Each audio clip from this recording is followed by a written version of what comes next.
नमस्कार, मैं हूं सुप्रिया और आप देख रहे हैं दिशा टीवी। आज हमारे साथ मौजूद हैं पंडित अश्विनी भारद्वाज जी। पंडित जी, आपका बहुत बहुत स्वागत है हमारे चैनल पे। आपने देखा होगा कि तमाम परेशानी होती हैं, व्यापार में वृद्धि नहीं होती, आपकी कई कोशिशें करने के बाद भी आप सफल नहीं होते, चाहे वो पढ़ाई में हो, व्यापार में हो, आप निरोगी नहीं हो पाते, आपको कोई ना कोई बीमारी लगी रहती है। तो इन सब तमाम समस्याओं का निवारण कैसे किया जाए, अपनी मुसीबतों से कैसे बचा जाए, आज हम इस विषय को लेकर आपके लिए आए हैं। हम बात करेंगे पंडित अश्विनी भारद्वाज जी से कि इन तमाम समस्याओं को कैसे हल किया जाए। पंडित जी, हमने अक्सर देखा है कि व्यापार में कई व्यापारी तमाम कोशिशें करते हैं, बच्चे तमाम पढ़ाई करते हैं और सक्सेस नहीं होते। जो महिलाएं हैं अपनी ज़िंदगी में कई कोशिशें करती हैं, वो सक्सेस नहीं हो पाती। आपस में घर में कलेश होता है, उसकी क्या हल है? कैसे हम इन सब चीज़ों से बचें और कैसे अपने घर में सुख शांति लाएं? देखिए, सबसे पहले तो मैं आप सभी दर्शकों को हृदय से नमस्कार करता हूं और फिर अपनी बात को शुरू करता हूं। जैसे आपने प्रश्न पूछा, आधुनिक युग में हम किसी न किसी समस्याओं से घिरे ही रहते हैं। तो कुछ ना कुछ ऐसा हमारे जीवन में होता रहता है। जब कठिनाइयाँ आती हैं तो जब हमारे जीवन के अंदर प्रतिकूल समय हमारा जब आता है, तो उस समय हम यह सोचने पर मजबूर हो जाते हैं कि हम ऐसा क्या उपाय करें, ऐसी क्या हम अपने जीवन के अंदर ऐसा क्या ज़्यादा से ज़्यादा अच्छा उपाय कर सके जिससे हमारा जीवन अच्छा हो सके। उस समय आप क्या कर सकते हैं? तो उस समय आप यह समझ लीजिए कि किसी भी प्रकार के सात्विक उपाय को यदि आप अपने सत्कर्मों में जोड़ लेते हैं, तो मेरा मानना है, विश्वास कीजिए कि आप अपनी कठिनाइयों से उभर सकते हैं। देखिए, बीमारी का आना तय है, लेकिन बीमारी के लिए चिकित्सक भी भगवान ने ही बनाए हैं। जैसे आप समझ लीजिए कि किसी भी प्रकार की हमारे जीवन में आर्थिक समस्या, शारीरिक समस्या, सामाजिक समस्या यदि आती है और हमारे ग्रहों की प्रतिकूल दशा से हमारा जीवन प्रभावित होता है, तो आप यह भी समझ लीजिए कि भगवान ने, ईश्वर ने उसके निवारण के लिए कुछ ना कुछ जरूर बना रखा है। ऐसी ही प्रेरणाओं से, ऐसी ही भावनाओं से प्रेरित होकर मैंने कुछ संतों के मुख से जब बातें सुनी और उन उद्देश्यों से बात, जब उन्होंने यह कहा कि मानव जीवन को किस प्रकार से सुरक्षित किया जा सकता है या किस प्रकार से उनके जीवन को सुखमय किया जा सकता है, तो उनके कुछ निर्देशों पे मैंने प्राचीन सभ्यता के अनुसार एक बहुत ही सुंदर उपाय गोपला अमृत महाधुनि का निर्माण किया। आज वर्तमान युग के अंदर यदि हम इस महाधुनि का प्रयोग करते हैं, तो आप निश्चित रूप से समझ लीजिए कि अपने जीवन में आप सुखमय जीवन बिता सकते हैं। महाराज, गोपला अमृत महाधुनि किस तरीके से हमारे व्यापार में वृद्धि लाएगी, हमें निरोगी करेगी? क्योंकि आप देख रहे हैं इस महामारी जो चल रही है, सब परेशान हैं और वैसे ही तमाम मुसीबतें जीवन में रहती हैं, तमाम कोशिशें करने के बाद भी हम सक्सेस नहीं हो पाते। तो गोपला अमृत महाधुनि इसमें किस तरीके से कार्य करती है? देखिए, जैसे कि मैंने आपको बताया, यह एक बहुत ही सात्विक सर्वौषधि वाला उपाय है। इसका नाम गोपला अमृत महाधुनि। मैं पहले नाम से ही शुरू करता हूँ।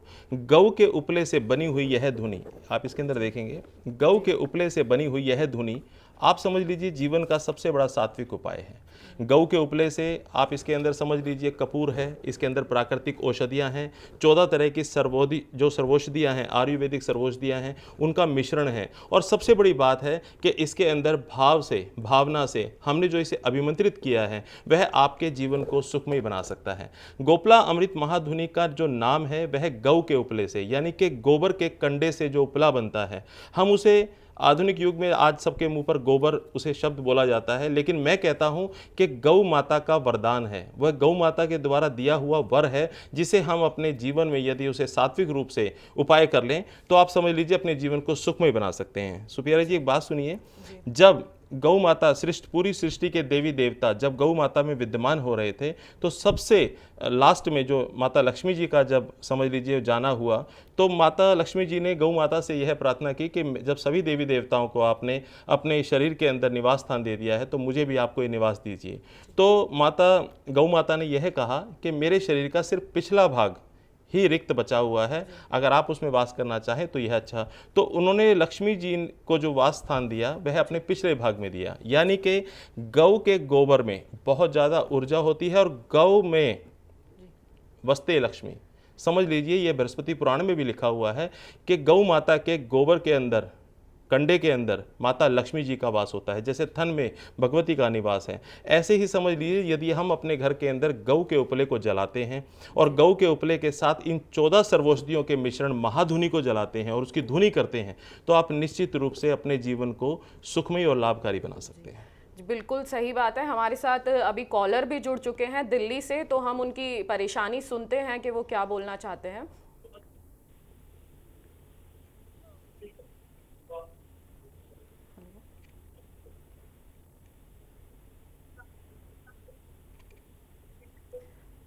हेलो जी, बताइए। अच्छा, कुछ दिक्कत आ रही है महाराज जी। जैसे हम गौ माता के, हमारे धर्म में बताया जाता है कि गौ माता की विशेष पूजा होती है, अलग अलग तरीकों से उन्हें पूजा जाता है। गौ माता में कई देवता वास करते हैं, तो ये जो धुनी है इसको किस तरीके से पूजा जाए, किस तरीके से हम अपने घर में इसकी पूजा करें, इस पूजा अर्चना करें और भगवान को प्रसन्न करें? देखिए, सबसे पहले मैं आपको एक बात बताता हूं कि हम अपने जीवन को किसी भी चीज़ से अगर प्रभावित महसूस करते हैं तो उसको जीवन में सबसे पहले नकारात्मक ऊर्जा, जो नेगेटिव एनर्जी हमारे घर को, हमारे ऑफिस को, हमारे जीवन को प्रभावित करती है, वह नकारात्मक ऊर्जा गऊ के उपले की इस धुनी के साथ यदि हम अपने घर में धुनी करते हैं तो उस प्रभाव को प्रभावहीन कर सकते हैं।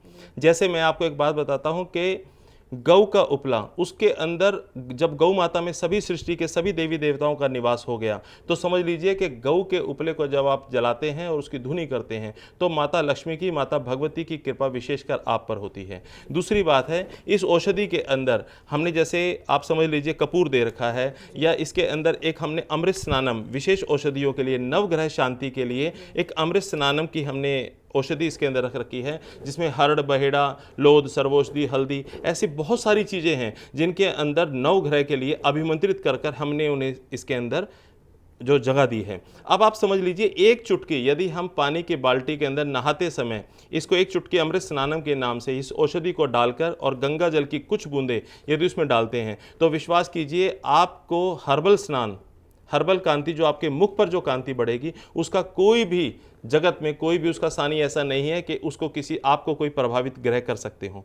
जो कमजोर ग्रह होंगे उनको कहीं ना कहीं शक्ति मिलेगी, जो मजबूत ग्रह होंगे उन्हें और ज़्यादा अतिरिक्त ज़्यादा से ज़्यादा शक्ति मिलती है। देखिए, किसी भी चीज़ को करने के लिए, धूप से बचने के लिए हम कभी छतरी का या किसी रुमाल का या किसी शैडो का हम प्रयोग करते हैं। ऐसे ही जब प्रतिकूल दशाएं ग्रह की आती हैं तो उन प्रतिकूल दशाओं को प्रभावहीन करने के लिए हमें कहीं ना कहीं ज्योतिष का, कहीं ना कहीं अध्यात्म का, कहीं ना कहीं गुरु संतों का ध्यान करना पड़ता है या उनके उपायों से चलना पड़ता है। यह एक ऐसा उपाय है जिसे कोई भी कर सकता है और साधारण से साधारण व्यक्ति भी इसको कर सकता है। जिस प्रकार नित्य व्यायाम करते हैं, नित्य हम अपने शरीर को स्वच्छ रखने के लिए स्नान करते हैं, वैसे ही यदि अपनी नित्य कर्म की पूजा में हम गोपला अमृत महाधुनि को यूज़ करें, जैसे इसके अंदर हमने एक धूपदान दिया है, आप इस धूपदान के अंदर एक उपले को तोड़िए और उसमें थोड़ी सी कपूर डालकर, जो कपूर हमने इसके अंदर दे रखी है, कपूर डालकर इसी तांबे की चम्मच से, एक आप तांबे की चम्मच से आप समझ लीजिए,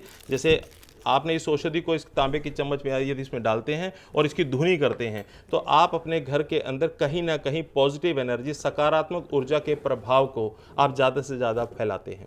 सकारात्मक ऊर्जा जब आपके घर में होगी, सकारात्मक ऊर्जा ज़्यादा से ज़्यादा जब आपके घर में संचार करेगी या आपके ऑफिस में आप इसका प्रयोग करेंगे तो आप खुद समझेंगे कि नेगेटिव एनर्जी दूर होती है। नकारात्मक ऊर्जा किसी भी प्रकार से आपके जीवन में आ सकती है। आज देख लीजिए, आधुनिक युग में बच्चों को लगा लीजिए, हमें लगा लीजिए, किसी प्रकार से थके हारे कहीं पर भी आते हैं तो सीधे जूते चप्पल लेकर बेडरूम में चले जाते हैं या पूरे घर में घूम जाते हैं। हमें क्या पता हमारे साथ कितनी नकारात्मक ऊर्जा हमारे साथ आ चुकी है। हमें उसका कुछ ना कुछ उपाय करना चाहिए। स्वच्छ रूप से जब हम वस्त्र डेली अच्छे पहनते हैं, साफ सुथरे पहनते हैं, प्रेस करके पहनते हैं, चमकते हुए पहनते हैं, तो ऐसे ही अपने जीवन को चमकाने के लिए भी हमें कुछ ना कुछ उपाय करने चाहिए।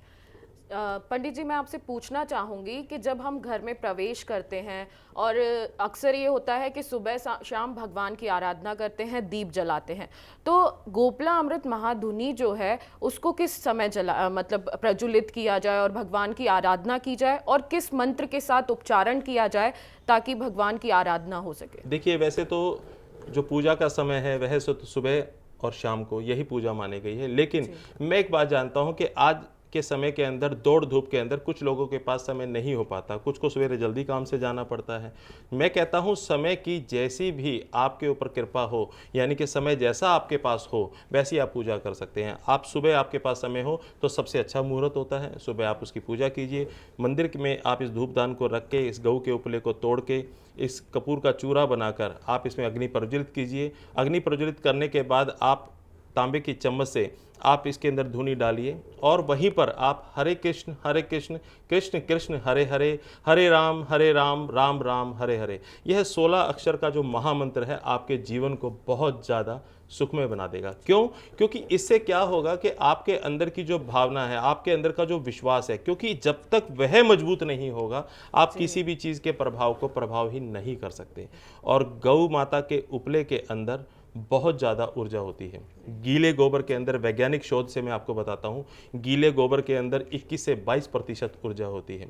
जो सूखा गोबर होता है उसके अंदर कहीं ना कहीं 29 से 30% उसके अंदर ऊर्जा होती है। जब उसी का कंडा बन जाता है तो 40% तक हो जाती है। और जब उसको जला दिया जाता है, आप राख, जब आप देखेंगे कि जब किसी जल में आप गाय के उपले के जो जलने के बाद जब उस राख को आप मटके में छोड़ देंगे तो 24 घंटे के अंदर आप उसको देखेंगे वह पानी अतिरिक्त ज़्यादा से ज़्यादा शुद्ध हो जाएगा। तो ये इसका मतलब उसके अंदर, राख के अंदर भी 60% ऊर्जा होती है।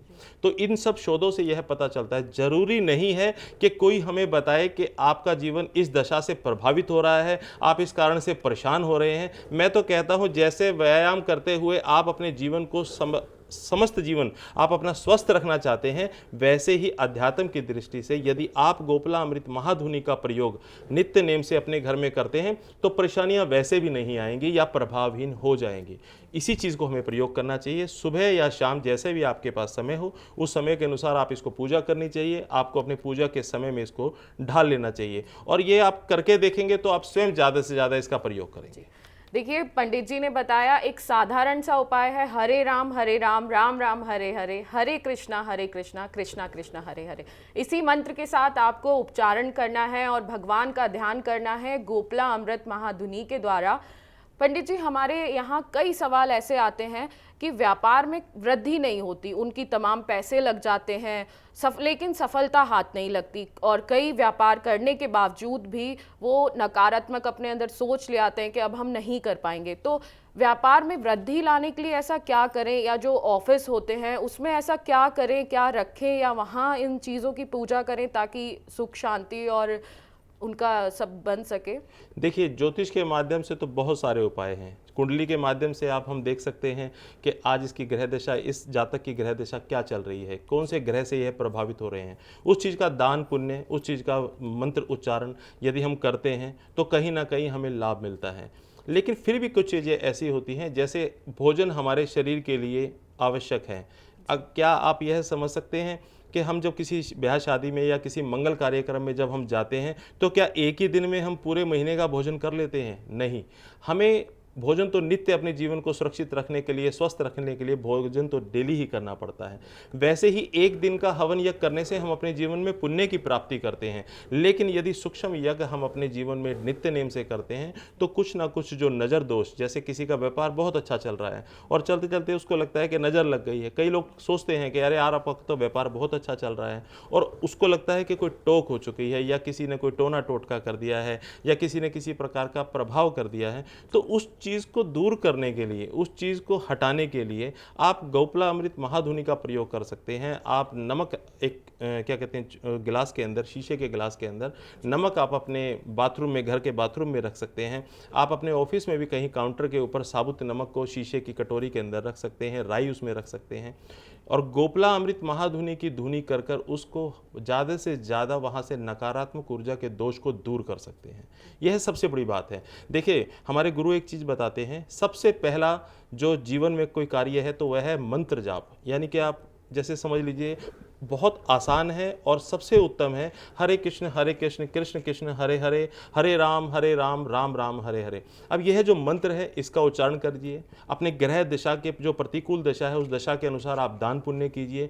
आप किसी भी प्रकार से समझ लीजिए कि जब आपको लगता है कि मुझे यह रतन पहनना है, मुझे, अब कुछ लोग हैं जिनको लगता है कि वह लाखों रुपए के रतन होते हैं नहीं पहन सकते हैं, उनका जीवन प्रभावित हो रहा है, तो उस प्रभाव को दूर करने के लिए आप क्या करेंगे? तब मैंने ये साधारण उपाय बनाया और इस साधारण उपाय से आप समझ लीजिए कि ये साधारण उपाय है लेकिन असाधारण शक्तियां इसके अंदर है। जी।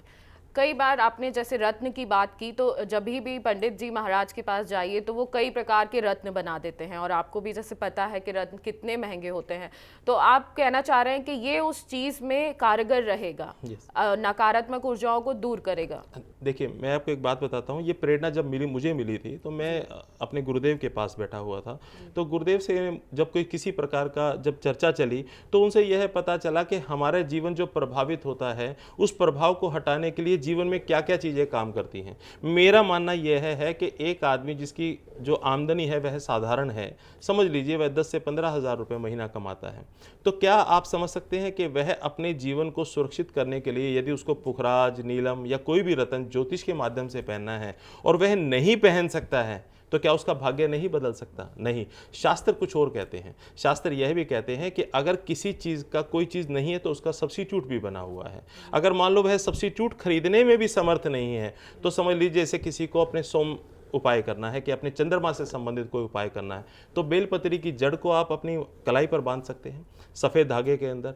तो ऐसे ही उपाय जब ज्योतिष के माध्यम से बने, ज्योतिष के माध्यम से हमें जब लाल किताब के माध्यम से या किसी भी माध्यम से हमें उपाय बताए जाते हैं और उपाय को करने में जब सामने वाले की जेब उसे अलाउ नहीं करती है, तब मेरा मानना यह है कि उसे इस उपाय को करना चाहिए। क्यों करना चाहिए? क्योंकि उसका जीवन जो अस्त व्यस्त है, जो नज़र दोष है, जो किसी प्रकार से उसके जीवन में समझ लीजिए जो उसके जीवन को प्रभावित कर रखा है, उसके जीवन को जो दुख किसी प्रकार से उसको छू रखा है, वह दूर हो सकता है। उसको दूर करने के लिए हमें यह उपाय करना चाहिए। देखिए, बिल्कुल आसान सा तरीका है जो पंडित जी हमें बता रहे हैं। हम अक्सर नवरात्रि में धुनी करते हैं, घर में 9 दिन का पूजा पाठ चलता है, लेकिन ये जो गोपला अमृत महाधुनी है, इससे आप घर में रोज़ आराधना कर सकते हैं, भगवान को प्रसन्न कर सकते हैं, भगवान की आराधना कर सकते हैं। एक छोटा सा मंत्र है जिसके द्वारा आप रोज़ सुबह शाम भगवान की आराधना कर सकते हैं और अपने घर में सुख शांति ला सकते हैं।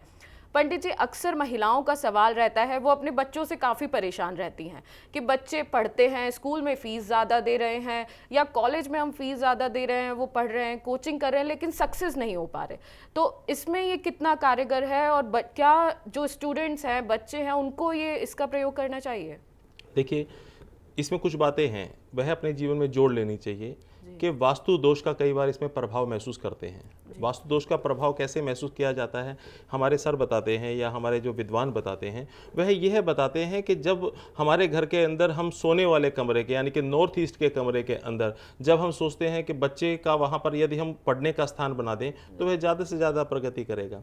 और जब घर के अंदर नकारात्मक ऊर्जा, उसको भी तो नज़र दोष पहले बहुत सारे सुनने में मिलते हैं। हमारा बच्चा पढ़ता बहुत अच्छा है, उसका दिमाग बहुत अच्छा है, बहुत तेज है, वह किसी भी कार्य को कर सकता है, कंप्यूटर माइंडेड है, मोबाइल को बिल्कुल जल्दी से जल्दी सॉल्व कर देता है, लेकिन जब पढ़ाई के मामले में बात आती है तो उसके बारे में देखा जाए तो वहाँ पर वो कहते हैं कि यहाँ पर यह थोड़ा कमज़ोर रह गया, यहाँ किसी प्रकार से इसके साथ कोई ऐसा दोष हो गया कि ये पता नहीं आगे चल ही नहीं पा रहा। तो कुछ तो उसकी ग्रह दशा के कारण हो गया, लेकिन ग्रह दशा के प्रभावों को आप वनस्पति स्नान से, वनस्पति स्नान के बाद वनस्पति औषधियों के मिश्रण की धुनी से आप दूर कर सकते हैं। मैं आपको एक बहुत अच्छा उदाहरण देता हूं कि हिमालय की गोद से जब गंगा चलती है, गंगा माँ चलती हैं, तो आप यह समझ लीजिए कि उनका जो जल है वह कितने वर्षों तक रखा हुआ जो होता है वह शुद्ध होता है। वह किस लिए शुद्ध होता है? क्योंकि असंख्य अनगिनत जड़ी बूटियों से छूते हुए, जड़ी बूटियों के बीच में से वह जल जब आता है तो समझ लीजिए वह बहुत ज़्यादा पावन और शक्तिशाली बन जाता है। भगवान की कृपा है, कितने वर्षों से, अनंत वर्षों से गंगा माँ पूरे देश का पालन कर रही है। तो आप समझ लीजिए, जब उसके अंदर जड़ी बूटियों का मिश्रण और ज़्यादा जुड़ जाता है तो ताकत सदैव के लिए जुड़ जाती है। ऐसे ही बच्चों के जीवन में भी कहीं ना कहीं कुछ ना कुछ टोक आ जाती है, उन्हें कुछ ना कुछ मोटिवेशनल बातों को सुनना चाहिए। आज बच्चे जो आधुनिक युग में ज़्यादा से ज़्यादा मोबाइल पर या टीवी पर ज़्यादा से ज़्यादा जो टच रहते हैं, तो हमें भी कहीं ना कहीं उन्हें अध्यात्म से जोड़ना चाहिए, क्योंकि अध्यात्म पर ही यह सृष्टि टिकी हुई है। यदि सृष्टि में गौ माता होगी, यदि सृष्टि में पीपल होगा, यदि सृष्टि में यज्ञशाला होंगी, हवन होंगे, यज्ञ होंगे, तो यह सृष्टि बचेगी, ऑक्सीजन का संचार होगा। जब ऑक्सीजन ही नहीं होगी या किसी चीज़ का संचार ही नहीं होगा, तब आप समझ लीजिए अपने जीवन को कैसे सुरक्षित कर सकते हैं। जी, मैं ये चाहूँगी कि गोपला अमृत महाधुनी है जिसके बारे में आप हमें बता रहे हैं, एक बार हमारे दर्शकों को दिखा दें कि इसमें क्या क्या चीज़ है और इन चीज़ों की क्या क्या विशेषताएं हैं। देखिए, सबसे पहले तो इसमें जो सबसे ज़्यादा लाभकारी और विशेषकर है वह गौ का उपला है। इस गौ के उपले को हमने गौशाला से बनवाया है और इसके अंदर हवन सामग्री सम्मिलित है। हवन सामग्री इसलिए मैंने इसके अंदर रखी है क्योंकि जब भी आप अपने घर के अंदर इसकी धुनी करेंगे, एक ही उपला, 31 दिन का उपाय है, 31 उपले इसके अंदर हैं। आपको एक उपला सुबह या शाम पूजा के समय इसे प्रयोग करना है। उसके बाद इसके अंदर एक धूपदान है। इस धूपदान के अंदर आपने इस उपले को तोड़कर इसके अंदर रख देना है। उसके बाद हमने इसके अंदर पूरे 1 महीने का कपूर इसके अंदर दे रखा है कि आप उसके बाद कपूर को तोड़िए, इसके ऊपर कर अपना बुरका कर और इसके ऊपर माचिस से अग्नि को प्रज्वलित कर लीजिए। उसके बाद तांबे की चम्मच से यह अमृत महाधुनी है जिसके अंदर 14 सर्वौषधियां अभिमंत्रित कर 51 पंडितों के द्वारा अभिमंत्रित यह धुनी आपके पास विशेषकर जब है तो आप इसके अंदर 1 चम्मच भर के आप इसके अंदर डाल सकते हैं।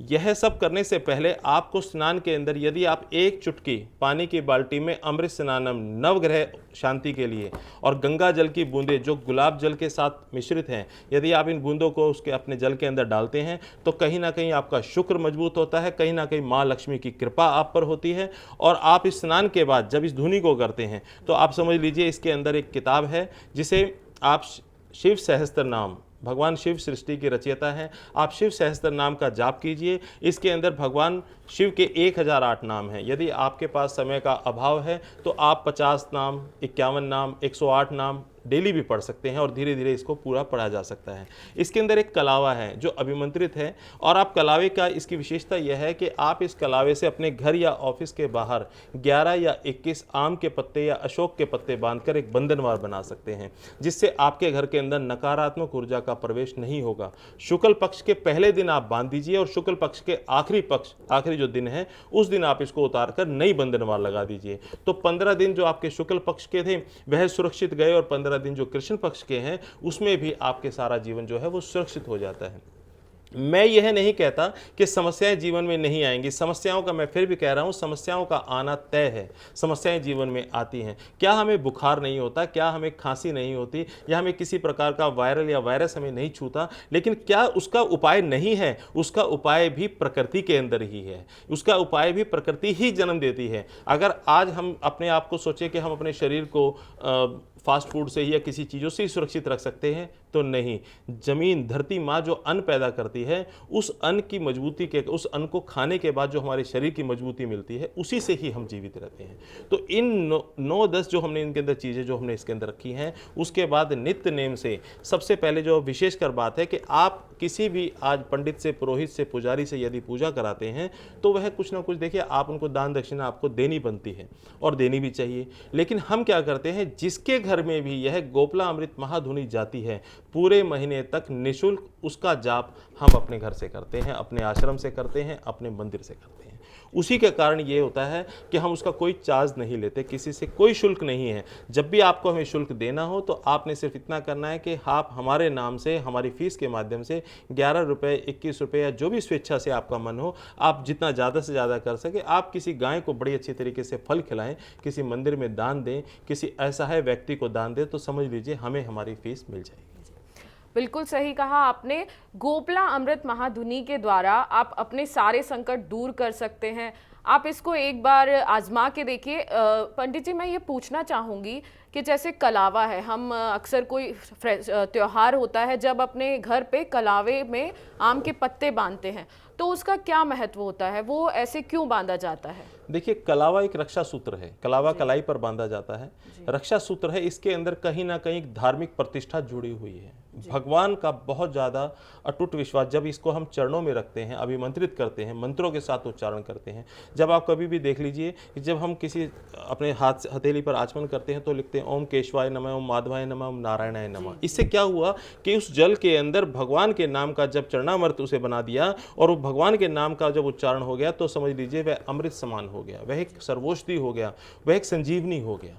ऐसे ही जब हम कलावे को अपनी बंधनवार पे बांधते हैं, कलावे को अपनी कलाई पर बांधते हैं, या कलावे पर अपनी गाड़ी का जो हमारा स्टीयरिंग है उस पर बांध सकते हैं, घर के मुख्य गेट के आप जो डोर जिससे खुलता है उस हैंडल पे बांध सकते हैं, तो इन चीज़ों से क्या होता है कि उसे रक्षा सूत्र का नाम दिया गया है। वह कुछ ना कुछ हमारे समझ लीजिए धार्मिक प्रतिष्ठाओं से जुड़े होने के कारण हमारी सदैव रक्षा करता है।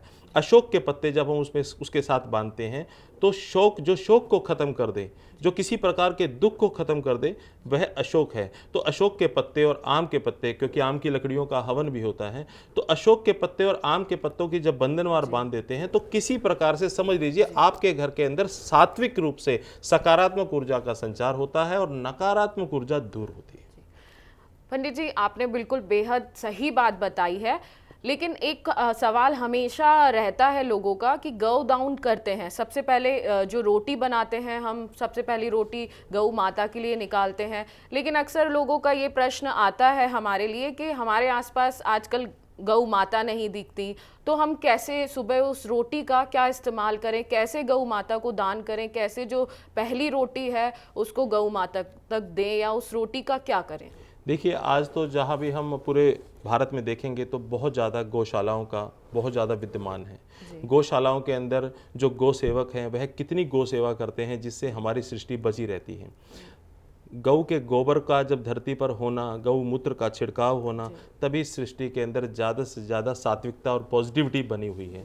तो उस पॉजिटिविटी के अंदर सकारात्मक ऊर्जा को बनाए रखने के लिए और अपने जीवन को सुखमय बनाने के लिए जब हम किसी को बताते हैं कि भैया गाय को रोटी सवेरे सवेरे आपको 2 रोटी या 4 रोटी जो भी आपको खिलानी चाहिए, गुड़ के साथ खिलानी चाहिए, यह आपका उपाय है। उपाय को समझ कर नहीं करना चाहिए। उपाय को यह नहीं करना चाहिए कि मुझे अपना जीवन मुझे किसी ने बताया है तो करना चाहिए। ये प्राचीन सभ्यता है। प्राचीन गांव देहात में आप कभी देखना, जब दूध गर्म होता है या चूल्हे पर रोटी बनती है तो कंडों का ही प्रयोग होता है। पहले हर घर में गायें होती थी, लेकिन अब शहर ज़्यादा से ज़्यादा होने लग गए हैं। लेकिन आज भी ऐसा नहीं है। सृष्टि का होना इस बात का प्रमाण है कि हमारी सृष्टि में गौ ज़्यादा से ज़्यादा है, और गौ माता का होना सृष्टि का कहीं ना कहीं सुरक्षित होना है।